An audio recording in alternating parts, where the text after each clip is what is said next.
In the Meridian News, a Sussex family say parked cars could have cost their 18-month-old son his life.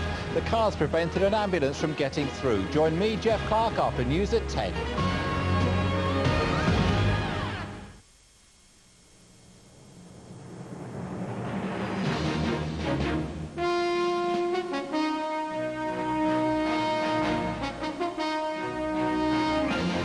From ITN, News at 10 with Trevor McDonald. Accused fight back over claims of Labour sleaze. More troops for Ulster as loyalist protests grow. Who'll pay for the great rush to Viagra?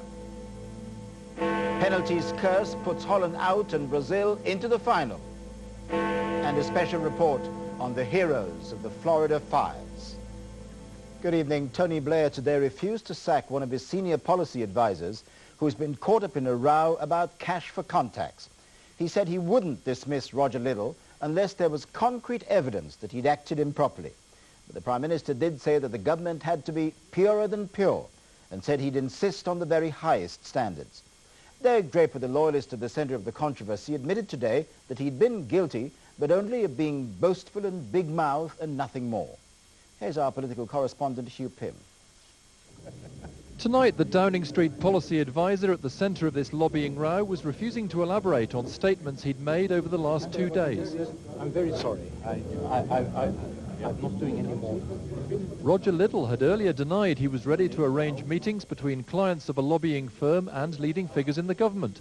But tonight, the Observer newspaper repeated their claim that Mr. Liddell had told a reporter posing as a businessman, "Tell me what you want and who you want to meet, and I will make the call."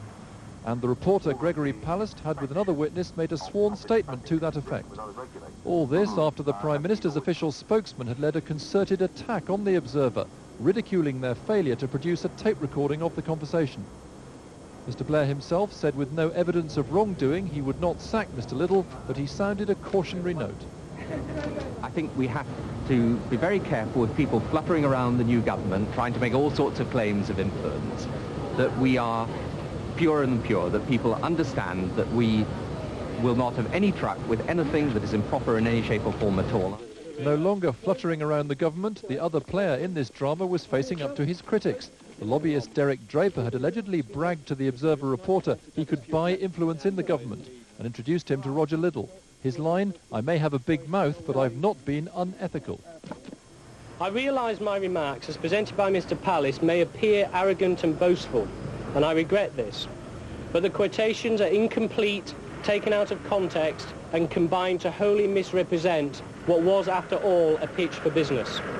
Mr. Draper, seen here at Labour's election night party, used to work for Peter Mandelson on the right of the picture. His former boss echoed the view that he'd been foolish, but no more. He's a bit brash, he's a bit boastful, and he oversells and overclaims, and I think he's learned a very bitter and a very hard lesson from this experience. The Tory leader, though, was on the offensive. I think people across the country are outraged that here is a government that came to power specifically saying it was going to bring high standards to public life, and it has turned out to be total hypocrisy so far. And with Paddy Ashdown calling for an investigation of the role of lobbyists by the public standards watchdog Lord Neil, the debate is rumbling on despite the government's damage limitation exercise.